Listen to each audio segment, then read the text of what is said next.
translating procedure is operational. It begins with choosing a method of approach. Secondly, translate with the 4 levels in mind. Number 1, the search language text level, the level of language. Number 2, the referential level, the level of object and event. Number 3, the cohesive level. This level is more general and grammatical. And the last, the level of naturalness, of common language appropriate to the writer or the speaker in a certain situation. Finally, there is a revision procedure which may be focused or staggered according to the situation or context. The relation of translating to translation theory. The purpose of this theory of translating is to be of service to the translator. It derives from a translation theory framework which proposes that when the main purpose of the text is to convey information and convince to the reader, a method of translating must be natural if, on the other hand, the text is an expression of the peculiar, innovative, and authoritative style of an author, whether it be a lyric, prime minister's speech, or a legal document. The translator's own version has to reflect any deviation from a natural style. Naturalness is both grammatical and lexical. The level of naturalness means translation theory to translating theory to practice. The theory of translating is based via the level of naturalness on a theory of translation. Next, the approach. A translation is something that has to be discussed. In too many schools and universities, it is still being imposed as an exercise in fallacious English style, where the words of the original are ignored.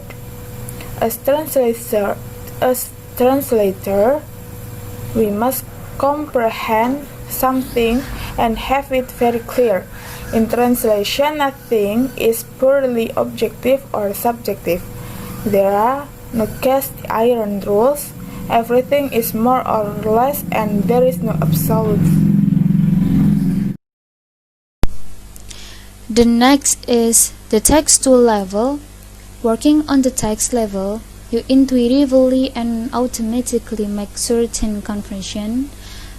At this level, you translate or transpose the synthetic structures of the source text into corresponding structures in the target text.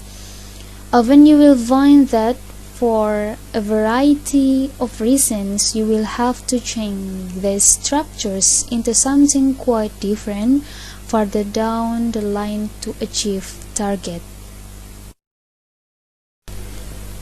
Okay, the next we have the referential level. You should not read a sentence without seeing it on the referential level. Whether a text is technical or literary or institutional, you have to make up your mind somberly and continuously what it is about, what it is in aid of. And the referential goes hand in hand with the textual level. This is the level of content, so here you operate primarily with the message or information or semantics of the text. This is where you decode the meaning of the source text and build the conceptual presentation. This is where you disambiguate polysemous words and phrases, and where you decode idioms and figurative expression. Note that there will be cases like idioms and metaphors in which you will have to use literal expression in the target language because it does not have any corresponding idioms or metaphors. And the next is the cohesive level. Beyond the second factual level of translating, there is a third generalized level linking the first and the second level, which you have to bear in mind. This is the cohesive level. The cohesive level links the textual and the referential levels in that it deals with the structure or format of the text and information, as well as with what Newmark calls the mood of the text, and follows both structure and the moods of the text, the structure through the connective like conjunctions, enumeration, reiteration, definite article, general words, referential synonym, and punctuation marks. Linking the sentence, usually proceeding from no information then to new information. Okay, the level of naturalness. For the first majority of text, you have to ensure that your translation makes sense, that it reads naturally, that it is written in ordinary language, the common grammar, idioms, and what the meet the kind of situation. Normally, you can only do this by temporarily disengaging yourself from the SL text, by reading your own translation as to no original excite, and then combining the four levels. The process of translation have in parallel the four levels: the textual, the referential, the cohesive, the natural. They are distinct from but frequently impinging and may be in conflict with each other. Your first and level is the text, then you have to continually bear in mind the level of reality. But you let in filter into the text only when this is in nature to completely or secure the readership understanding of the text, and the normally only within informative and vocative. And then the unit of translating. The first teaching of a translation problem is where this automatic procedure from language to language, apparently without interaction of thought, are not adequate, since the sentence is the basic unit of thought, presenting an object and what it does is or is affected by. So the sentence is in the first instance your unit of translation. Even though you might later find my SL and TL correspondent within the sentence. Problem is normally how to make sense of a difficult sentence.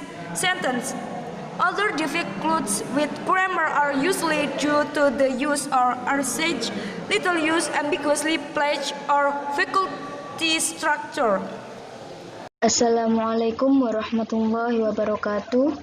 My name is Ayudwi Wulandari, and I will continue the explanation from Harisma. The translation of text. The chief difficulties in translating are lexical, not grammatical, collocations, and fixed phrases or idioms. Difficulties with words are of two kinds. The first, you do not understand them. The second, you find them hard to translate. Some difficulties in translation: most nouns, verbs, or adjectives can be used figuratively and therefore can have figurative meanings. The more common the word, the more continuous and accessible its figurative meaning is. For example, the man loved his garden. The garden may symbolize privacy, beauty, fertility, simple hard work, sexual bliss, and etc. The word may have an archaic or a regional sense. Consult appropriate dictionaries. May be used ironically or in a sense peculiar or private to the writer, idyllic, or it may be misprinted. In principle, since corresponding SL and TL words do not usually have precisely the same semantic range, though many do in cognate language. However, as long as you are sensitive to the lexical facts. You will not find them a problem unless they are used metalingually. And the next, revision. During the final revision stage of translating, you constantly try to pare down your version in the interest of elegance and force, at the same time allowing some redundancy to facilitate reading and ensuring that no substantial sense component is lost. A great translation is also a work of art in its own right, but a good translation, even of a great work, need not be so. There are a few points to take into account when revising. Revision is also an acquired technique. It is advisable to spend time revising 50 until 70% of the time spent translating, depending on the difficulty level of the text. If you have plenty of time, do a second revision a day or so later.